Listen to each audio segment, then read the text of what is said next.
Baik, Assalamualaikum warahmatullahi wabarakatuh. Perkenalkan, nama saya Ahmadi. Di sini saya akan menjelaskan, mempresentasikan perkembangan IT di Indonesia sesuai dengan tugas yang diberikan oleh Bu Irda. Di sini saya mengambil judul tentang perkembangan IT di Indonesia. Perkembangan ilmu pengetahuan dan teknologi atau biasa kita kenal dengan istilah IPTEK. Ilmu pengetahuan muncul sebagai akibat dari aktivitas untuk memenuhi kebutuhan hidup manusia, baik kebutuhan jasmani maupun kebutuhan rohani. Kemajuan ilmu pengetahuan dan teknologi tidak dapat bisa dipisahkan dari lembaga pendidikan. Dampak positif perkembangan IPTEK yang pertama ini memberikan berbagai kemudahan. Perkembangan IPTEK ini mampu membantu manusia dalam beraktivitas, terutama yang berhubungan dengan kegiatan perindustrian dan telekomunikasi. Namun, dampak dari perkembangan IPTEK ini juga berdampak ke berbagai hal seperti kegiatan pertanian yang dulunya membajak sawah dengan menggunakan alat tradisional, kini sudah menggunakan peralatan mesin. Yang kedua, mempermudah meluasnya berbagai informasi. Jadi dari IPTEK ini banyak informasi yang kita dapat. Kemudian yang ketiga, bertambahnya pengetahuan dan wawasan. Komputer dahulu termasuk jenis peralatan yang sangat canggih, di mana hanya orang-orang tertentu yang mampu mengertinya, apalagi menggunakannya. Namun untuk sekarang, untuk komputer ini sudah banyak digunakan di kalangan masyarakat biasa.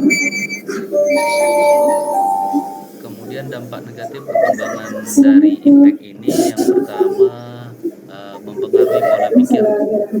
Masyarakat Indonesia adalah masyarakat yang agresif dan penasaran serta suka dengan hal yang baru, terutama sekali dengan adanya berbagai perubahan pada berbagai peralatan elektronik. Namun ternyata perkembangan tersebut tidak hanya berdampak terhadap pola pikir anak, juga menatap terhadap pola pikir orang dewasa dan orang tua.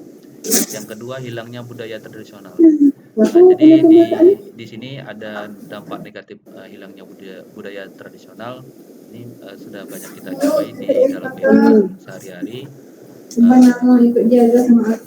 Jadi untuk kita biasanya ke pasar, di pasar tradisional, sekarang kita sudah banyak mengunjungi ke mal-mal atau pasar yang besar. Yang ketiga, banyak menimbulkan berbagai kerusakan. Jadi untuk pengaruh dari dampak IPTEK ini banyak sekali ya, terutama kerusakan di daya alam, sumber daya alamnya. Jadi dulu kita banyak untuk pekerjaannya banyak personal orang. Jadi untuk sekarang ini kita untuk bekerja aja banyak dipergunakan alat atau mesin. Dengan demikian perkembangan ilmu pengetahuan dan teknologi di Indonesia, maka informasi juga komunikasi dan Indonesia pun sudah berkembang. Di era globalisasi pada masa sekarang ini, kita harus bisa mengenal dan memahami berbagai perkembangan IPTEK. Namun masih banyak yang kurang memahami dengan perkembangan IPTEK. Secara jangka panjang, perkembangan IPTEK memberikan arti yang sangat positif, namun di sisi lain tidak sedikit pun yang membawa dampak negatif. Oke, itu saja untuk presentasi saya tentang IPTEK di Indonesia. Untuk selanjutnya akan dijelaskan oleh Bang Rian sesuai dengan tema materinya. Kepada Bang Rian, dipersilakan, Bang.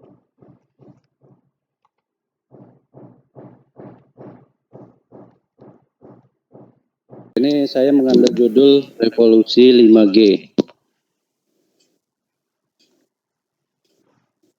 Revolusi 5G ini menghadirkan kecepatan tinggi dan latensi rendah seperti IoT.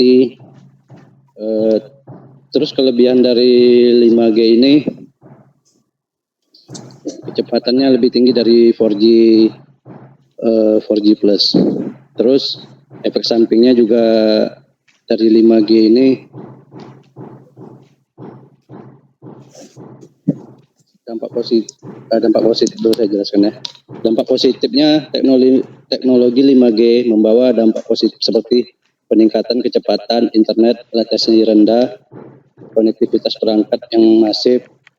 Terus 5G ini mendorong efisiensi produk cerdas di sektor kesehatan teknologi, mendukung telemedicine berkualitas tinggi. Dunia bisnis diuntungkan dengan peluang inovasi seperti pengalaman berbasis IR, VR. Kemudian dampak negatif revolusi 5G. Teknologi 5G memiliki dampak negatif seperti risiko keamanan cyber akibat konektivitas masif yang rentan, terus biaya pembangunannya lebih tinggi, terus menjadi tantangan bagi negara berkembang. Di Indonesia 5G pembangunannya belum merata, masih kebanyakan 4G plus. Jadi makanya handphone smartphone sekarang masih banyak yang 4G, belum merata pakai yang 5G. Jadi kesimpulannya, teknologi 5G merupakan revolusi yang membawa dampak positif besar dalam mempercepat inovasi, efisiensi, konektivitas berbagai sektor, termasuk industri kesehatan, bisnis. Namun, tantangan risiko, keamanan cyber, biaya infrastruktur tinggi, konsumsi energi menjadi ketimpangan akses yang harus diatasi, dapat dirasakan secara merata dan berkelanjutan. Oke, sekian presentasi saya tentang tema revolusi 5G. Oke, baiklah, saya akan mempresentasikan tentang perkembangan kecerdasan buatan atau AI di Indonesia.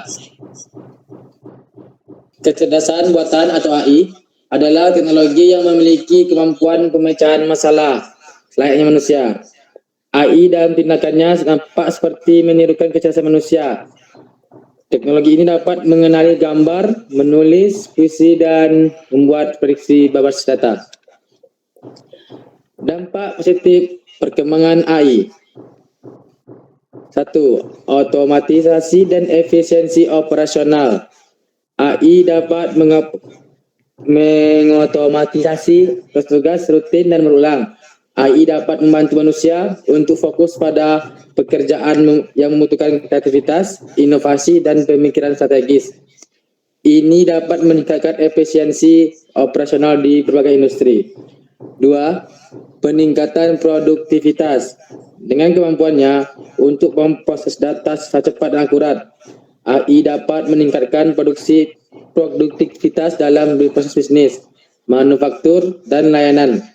Hal ini terkait dengan pengoptimalan supply chain, perencanaan produksi, dan manajemen proyek. 3. Mengembangkan obat dan penelitian kesehatan. AI digunakan dalam analisis data klinik, pemrosesan yang medis, dan penelitian obat. Hal ini dapat mempercepat identifikasi pola, diagnosis penyakit, dan pengembangan obat baru. Dampak dari AI tersebut. 1. Pengangguran struktural.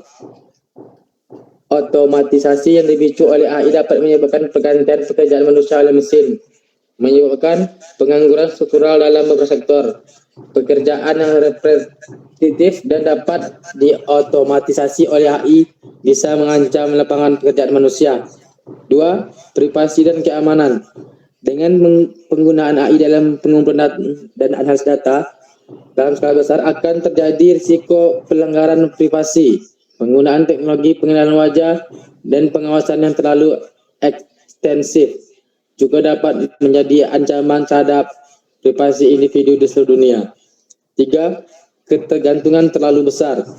Ketergantungan yang berlebihan pada AI, terutama dalam pengambilan keputusan kritis, dapat membuat kita terlalu bergantung pada teknologi.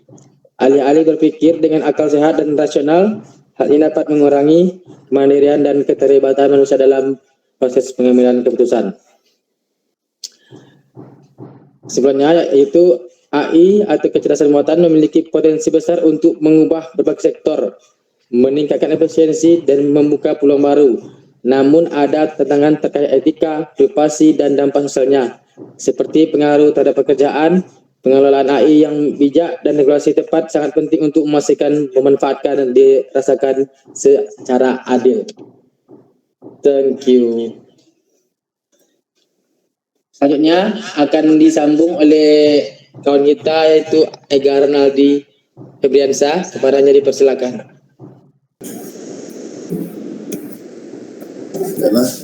Selanjutnya saya sendiri Ega Ronaldi Febriansa yaitu membahas tentang teknologi IT untuk meningkatkan efisiensi bisnis kecil dan menengah atau UKM.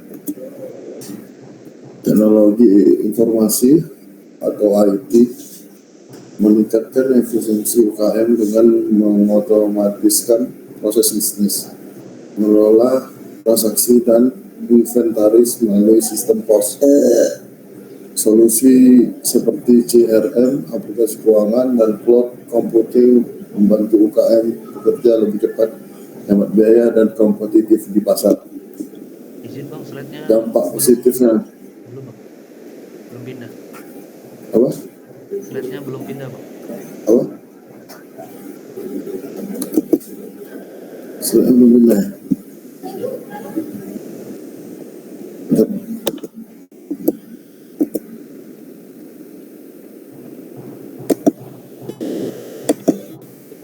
Di play aja bang, apa bagian bawah itu bang.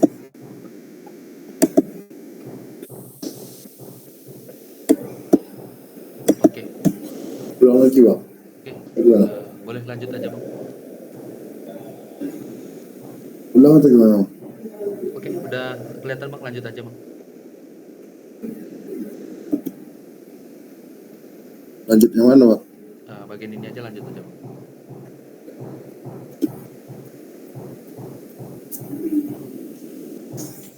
Teknologi informasi atau IT meningkatkan efisiensi UKM dengan mengotomatiskan proses bisnis, mengelola transaksi, dan inventaris melalui sistem POS.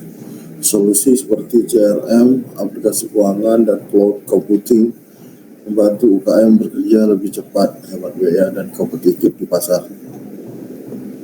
Dampak positif dari teknologi IT tersebut: efisiensi operasional, otomasi proses seperti manajemen inventaris, pencatatan keuangan, dan penjualan, mengurangi waktu dan biaya, meningkatkan akses pasar, platform e-commerce, dan pemasaran digital, memperluas jangkauan pelanggan secara global. Pengelolaan data yang lebih baik. Teknologi seperti CRM membantu UKM mengelola hubungan pelanggan dengan lebih terorganisir. Keamanan data. Sistem berbasis cloud memberikan keamanan data yang lebih baik dibanding penyimpanan profesional.